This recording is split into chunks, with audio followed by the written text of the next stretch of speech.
बहुत बहुत स्वागत है आपका खबर भारत 360 में। राधे राधे सबको। जी, बात करेंगे छठ महापर्व की। अगर हम बात करें सूर्य की आराधना का, ये पर्व जो है सबसे बड़ा पर्व माना जाता है और देश ही नहीं बल्कि विदेशों में भी इसकी धूम देखने को मिलती है। बिल्कुल आप सही कह रहे हैं और खासकर इस छठ पूजा का बड़ा भारी विशेष महत्व है जी।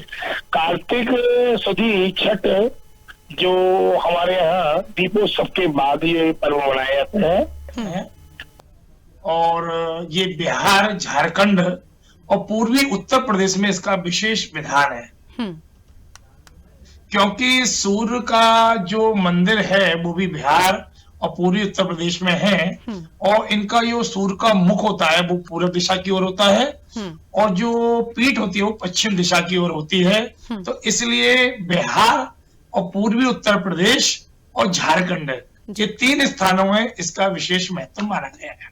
बिल्कुल।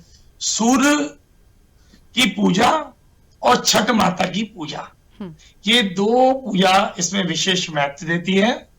खासकर मैं आपको बताना चाहूंगा, हमारे सभी जो दर्शनार्थी हैं, हमारे सभी जो जानकार लोग हैं, इस छठ माता में बड़ा पूजन जो है आचार विचार से रखा जाता है क्योंकि सुबह स्नान ध्यान करने के बाद सूर्य की किरण से लेके और सायंकाल जो सूर्य का अस्त होता है उस समय जो लास्ट एक किरण होती है सूर्य की, जैसे आज 19 तारीख है, 5:26 से लेकर और 5:35 तक और 5:35 से चले और अस्त का पहली प्रथम किरण जो होती है तपस्या, उस रूप में इसमें अर्घ दिया जाता है। खासकर इसमें जो शुद्ध बांस की जो डालियां होती है, जो बांस की छावड़ी होती है जिसको सूप बोलते हैं, जो धर्म शास्त्र में सूप शुभ माना गया है, उसमें सभी फल, गन्ने, ऋतु फल वगैरह सामग्री सब चीज ये रखी जाती है और सूर्य को कच्चा दूध डाल के और सूर्य को अर्घ दिया जाता है। बिल्कुल।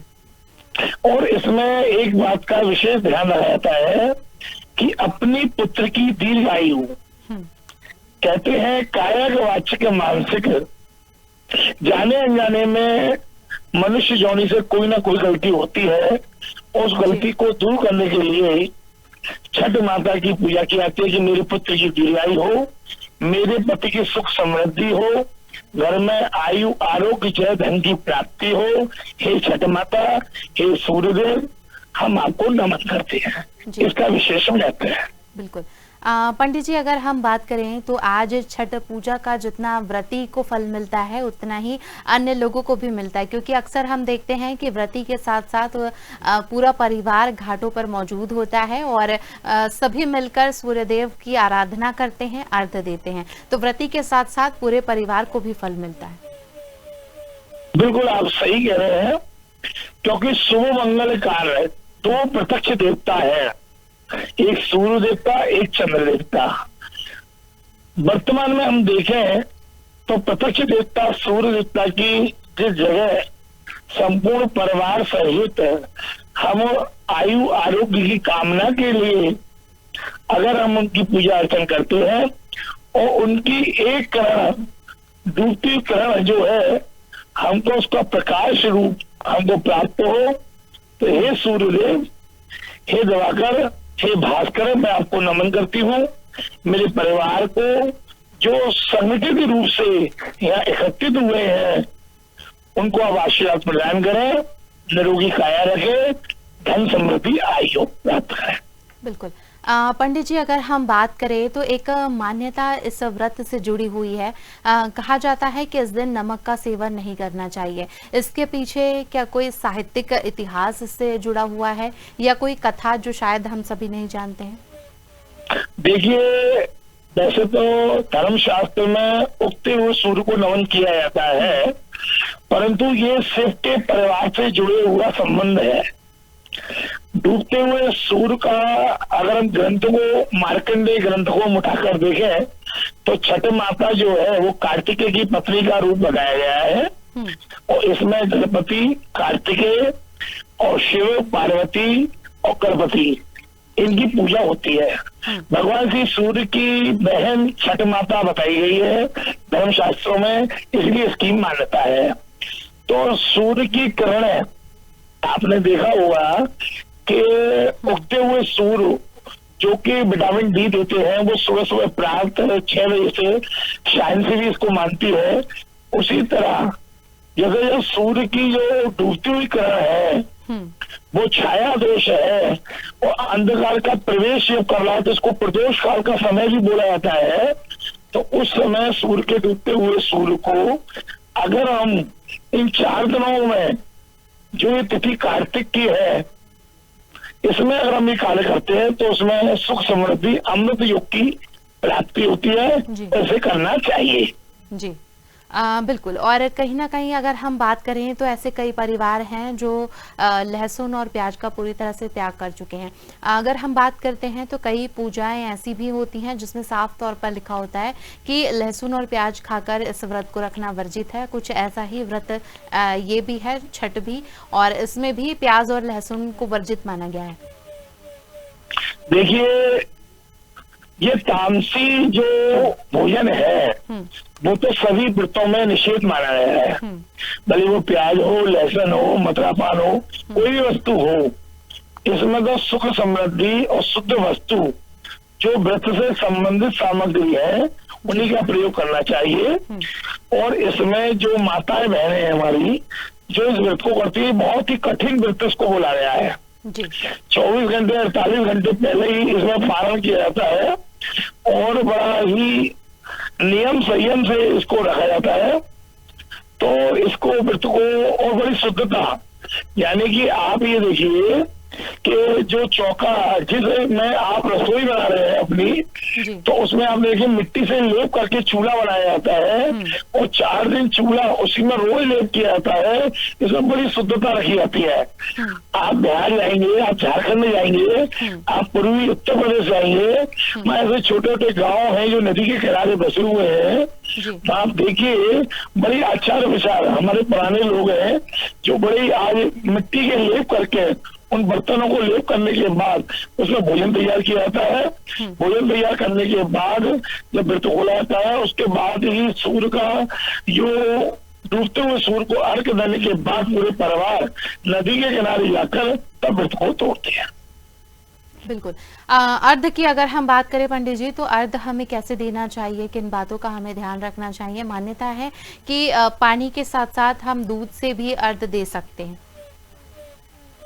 देखिए, अर्घ हमेशा मैं आप सभी को बताना चाहूंगा कि आप जो भी बासन है, भले ये पात्र है, आपका स्टील का पात्र है, आपका स्वर्ण पात्र है, चांदी का पात्र है, जो भी आप पात्र लेते हैं, स्टील का भी लेते हैं, तो उस पात्र में आप कच्चा दूध डालकर और अर्घ को अपने सिर से ऊपर, यानी कि धारा आपकी आनी चाहिए जिसमें सूर्य की धारा दिखनी चाहिए, जिससे कि वो सूर्य को ऊपर तो हम अर्घ देंगे नहीं।